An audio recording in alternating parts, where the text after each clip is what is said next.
Olá, o programa Direito Sem Fronteiras da TV Justiça exibiu uma série de entrevistas com embaixadores de outros países no Brasil.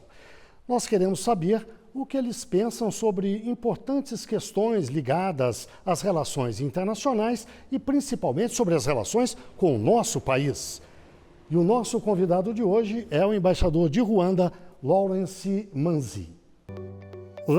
Manzi é bacharel em Direito e mestre em Direito e Políticas Públicas. Pertence ao grupo étnico Tutsis e teve a vida fortemente marcada pelo massacre de seu povo por um outro grupo que compõe a população de Ruanda, os Hutus. Quase 1 milhão de pessoas morreram. Em 1994, depois do genocídio, Manzi participou de um projeto internacional para desmobilizar e reintegrar grupos armados à vida civil do país. Há 18 anos se tornou diplomata. Trabalhou em missão permanente de Ruanda na ONU em Nova York e serviu na Embaixada de Ruanda em Washington. Embora Ruanda e Brasil tenham relações diplomáticas há 44 anos, as embaixadas lá e cá só começaram a ser abertas há pouco mais de um ano. E Manzi é justamente o primeiro embaixador da República de Ruanda no Brasil. Embaixador, muito obrigado pela entrevista. A primeira pergunta que eu lhe faço é sobre as relações de Ruanda com o Brasil. Como o senhor classifica essas relações? I can say very strong and promising relationship between two countries, a relationship built on trust and built on this idea of respect. It was clear from the policies of President Lula that Brazil is back to Africa, and both Brazil and Africa are stronger together. Sobre as relações comerciais entre os dois países, elas ainda são relativamente limitadas. No ano passado, os negócios não passaram de 3 milhões de dólares. Como isso poderia melhorar? O que Ruanda pode oferecer ao Brasil e o que o Brasil pode oferecer à Ruanda? Brazil has an amazing education system. It has done a lot that we as Rwanda would want to learn from, at least in few decades past, how Brazil has built itself to be where it is today. Rwanda is known for its conservation, especially gorilla trekking and other things that Rwanda offer on the touristic, the market of tourism. You can look at tech and innovation, especially in fintech and health tech and logistical drone deliveries. Rwanda has really advanced in those areas, and I think both Brazil and Rwanda could benefit and even go higher, much higher together. Os dois países participam da chamada Aliança Global de combate à fome e à pobreza. O Brasil, inclusive, se comprometeu a repassar tecnologia social, ajudar a Ruanda a combater a fome e a pobreza lá em Ruanda, na África, não é? Esse trabalho já começou, já apresenta resultados? Let me start with recommending the efforts of President Lula in fighting hunger. Recently, Rwanda was one of the countries that was identified for fast-tracking the implementation plans. We are now engaged in filling the information required, and I think this being a pilot to see how it moves, I think it will be a good picture for other countries to run on. Embaixador, neste ano de 2025, Ruanda lembra os 31 anos do massacre do povo Tutsi. Qual é a verdadeira extensão dessa tragédia? The extent is unimaginable. It is traumatic. It was a tragedy of not only Rwandans but of humanity, because humanity failed when this genocide, which is said to be the most preventable, but it became even the fastest genocide.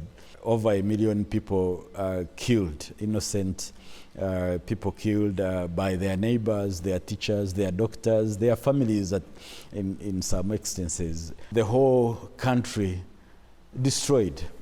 The state failed, church failed, schools failed, every angle of institution that really make a society failed. and failed the people, the victims, the Tutsis who are being hunted. But even more, the international community failed, because when people, actually when you look at, yesterday was April 13th, it's a day we remember when the international community left people more vulnerable in a camp circled by their killers and left them there.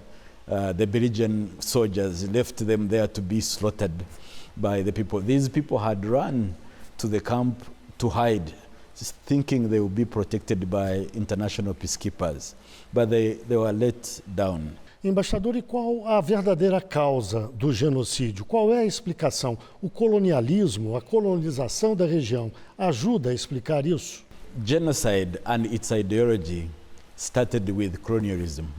You know, Rwanda was first colonized by the Germans. And then when the Germans were defeated during World War I, we were handed over to Belgium as protectorates by the UN, by the League of Nations then.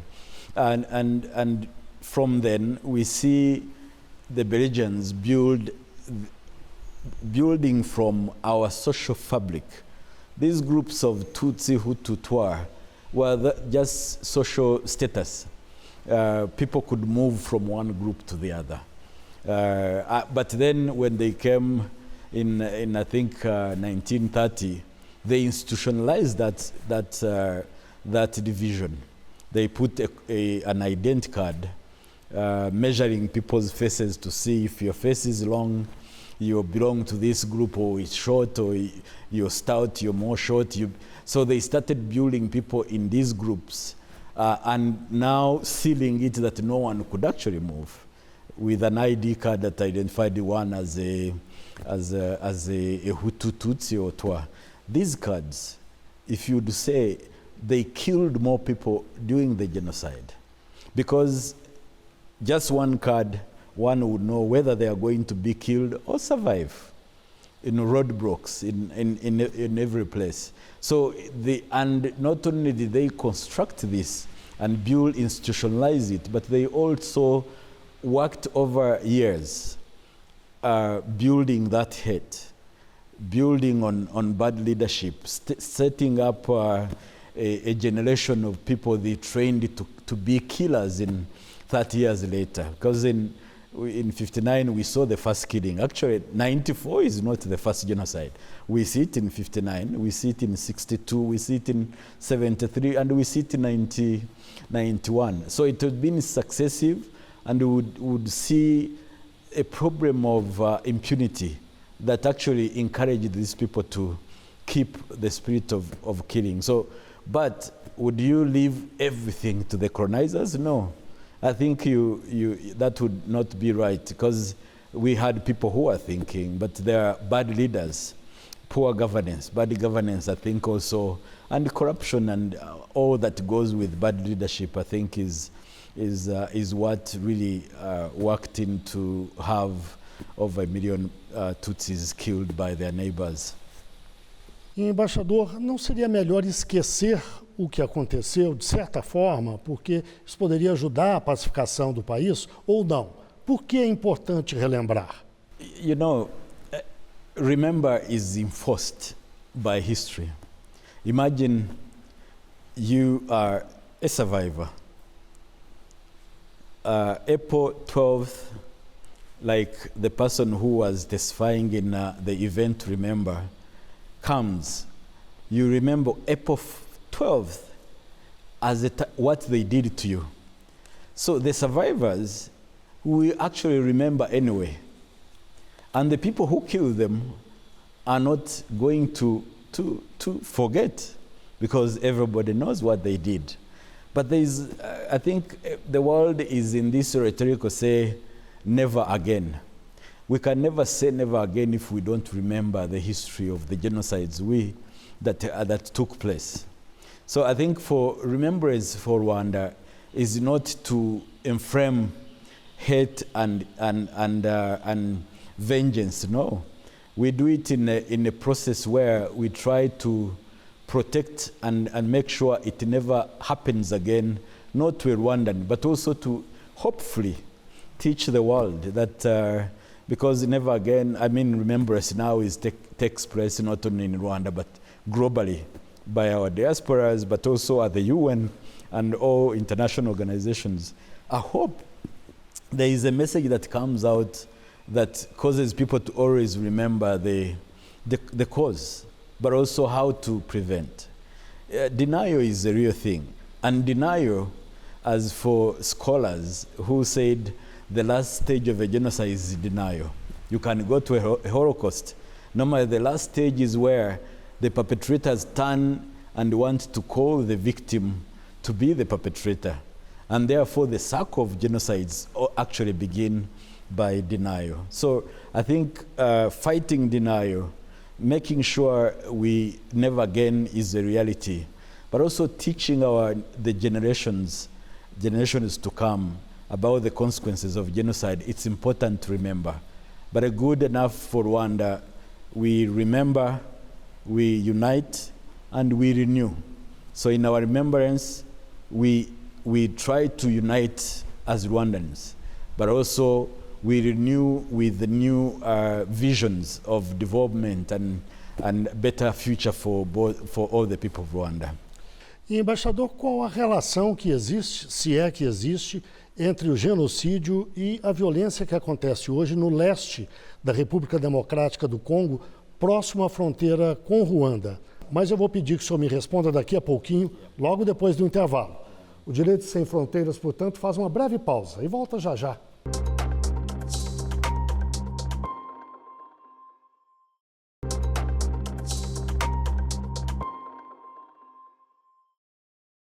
O Direito Sem Fronteiras está de volta. Hoje conversamos com o embaixador de Ruanda no Brasil, Manzi.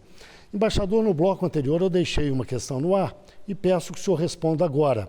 Eu pedi que o senhor nos falasse se existe alguma relação entre o genocídio que Ruanda sofreu na década de 1990 e a tensão que vive hoje o leste da República Democrática do Congo, próximo à fronteira com Ruanda.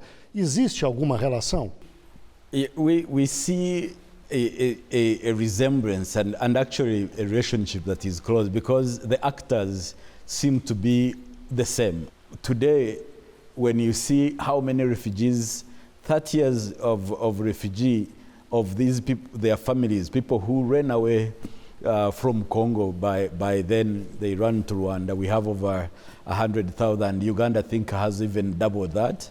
Of people who are running away from being killed by the same groups that killed Tutsis in Rwanda, extremist Hutus that were really the genocidal then. And we actually see another thing though, because we see protection.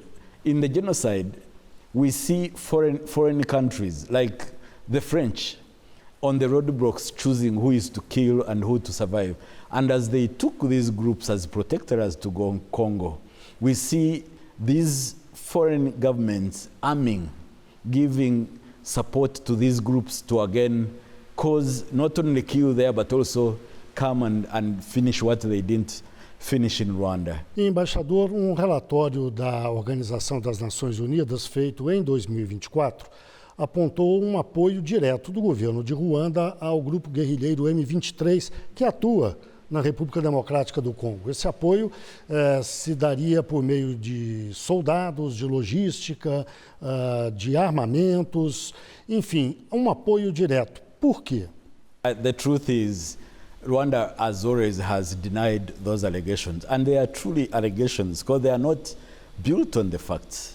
You can say Rwanda has put defensive measures on its border to protect Rwanda from attacks from the DRC.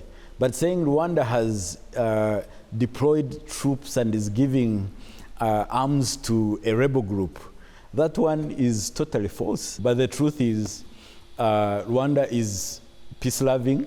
We are better off with a secure Congo. I think business-wise and we think it's more, Congo is safer, Rwanda is safe, and Rwanda business is good if Congo is safe. So why would we? We don't have any claim at all on the Congolese territory, why would we be supporting an armed group? One has to question, but the truth is these ideologies and people who created them, they keep these stories going, and we see reports. Who is writing the reports? Most of the people from Western countries that are actually the cause of the whole problem. Because if they avoid telling the truth where the issue is, where if you don't find a way to resolve the root causes, if you don't find a way to cause parents and children that have been refugees in the neighboring countries for over 30 years, then there is no peace in Congo, because these people come back to fight for their land, because it is their home. So how do they become Rwandan when they are fighting for their homes in the Congo? Segundo o governo da República Democrática do Congo, esse grupo guerrilheiro, o M23, faz uma exploração ilegal de minerais raros no leste do país. Ruanda tem interesse nesses minerais? You know, when they say that, still there is nothing. When you say Congo minerals, we, Congo, Rwanda, Uganda, Burundi, we are on a belt with all these minerals, same belt. So there is no way you come and say these minerals came and stopped on the Rwandan border. No, the truth is Rwanda carries out really transparent and traceable and sensible mining. Do you know that the Rwanda today has the fourth largest tungsten mineral mine? Not Congo. Congo is not among the three, no. Rwanda is the fourth. These are minerals that are required for industry. But when they say it is as if Rwanda, the land in Rwanda doesn't have minerals.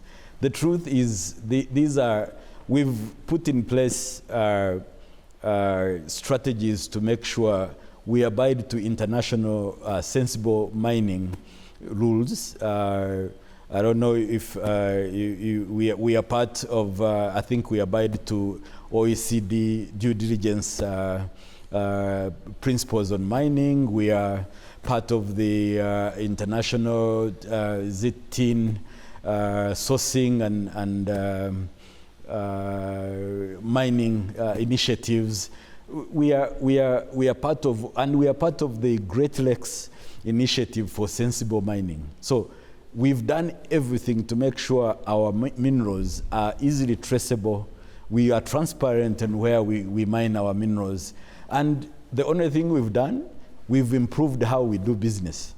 A Bélgica e Ruanda cortaram relações diplomáticas recentemente. Eu lhe pergunto por quê. Há alguma relação com essas tensões lá no Congo?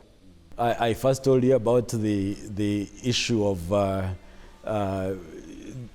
taking land and the Berlin Conference, scramble and dividing of Africa. When the Belgians came, they were in Congo. They came and took a big part. They are part of the whole story that took Rwandan territory and the Rwandan-speaking people to be now in the conflict in the Congo. But that you would want or would wish for Belgium to act as if they know this history well. But instead of that, they act with bias. They do things that always want to destroy Rwanda. There are so many examples. We see them going all over the world trying to mobilize other countries to take sanction against Rwanda. But why would you keep a relationship with such a country that is hinged towards destroying you? They killed our kings. They did all that for over 100 years, trying to destroy one group. And today, they come back and they want now to destroy what you've built after the genocide of the Tutsi in the 1994. Would you just keep on taking things as usual? So for us, we think this issue in the Congo is one is a trigger because we saw an unprincipled act, an intervention of the belligerents, not trying to find a solution, but to cause even more harm in the region, cause more insecurity in our region. So we took a decision, and hopefully that is going to come back for them to come to their senses. Embaixador, os presidentes de Ruanda e da República Democrática do Congo tiveram um encontro recente, discutiram essa crise e falaram em paz. Mas esse objetivo ainda não foi alcançado. O que falta?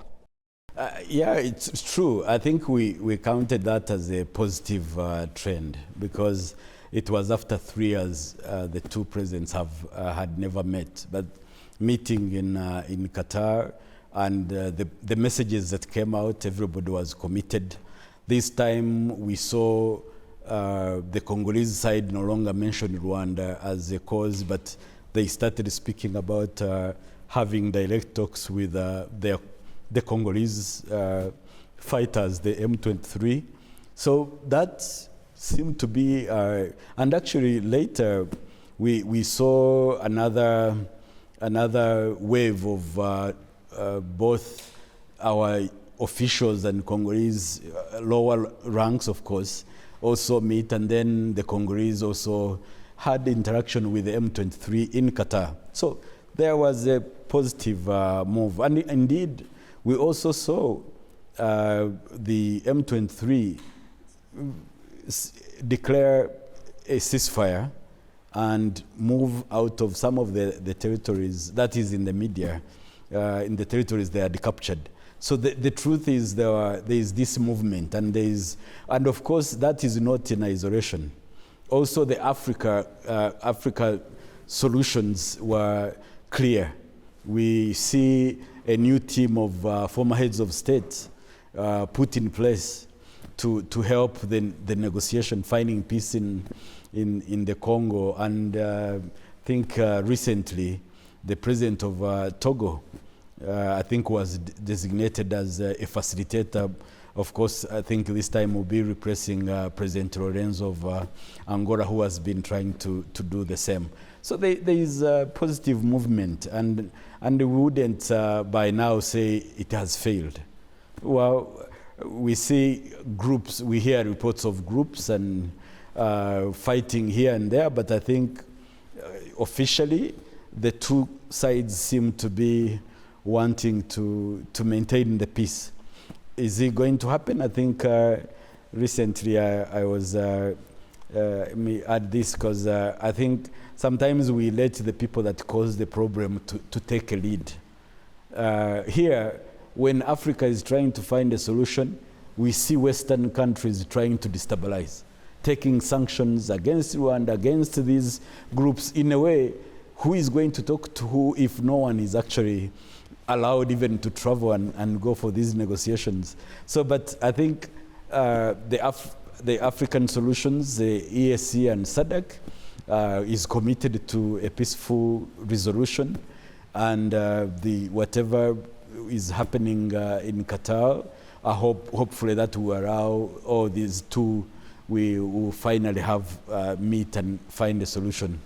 Probably countries like Brazil, peaceful countries, countries that have a say within the global stage, in the UN system, can actually come out to support these endeavors in Africa and peaceful endeavors. I think because as Brazil supports and is connected to the continent of Africa, I think it would make sense to also even come out strongly to support these efforts being advanced by African leaders. Bem, chegamos ao fim da nossa entrevista de hoje. Nós conversamos com o embaixador de Ruanda no Brasil, Lawrence Manzi. Embaixador, muito obrigado pela entrevista. Thank you, thank you. Thank you for coming. And welcome to Rwanda. Oh, ok. Bem, e você em casa não deixe de acompanhar a programação da TV Justiça, o nosso programa, sempre às quintas-feiras, neste mesmo horário. Até o próximo.